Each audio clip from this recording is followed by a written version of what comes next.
Transport Minister Darragh O'Brien is planning to scrap the controversial passenger cap at Dublin Airport in a move which will create tens of thousands of jobs and boost the economy by billions of euro.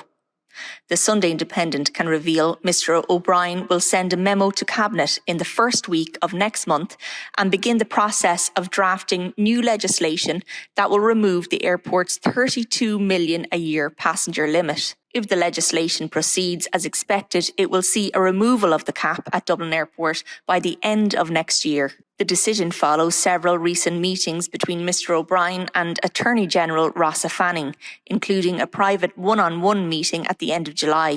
Speaking exclusively to the Sunday Independent, Mr O'Brien called it, quote, a significant step forward. He said the government is committed to ensuring there are no, quote, false restrictions that are inhibiting growth.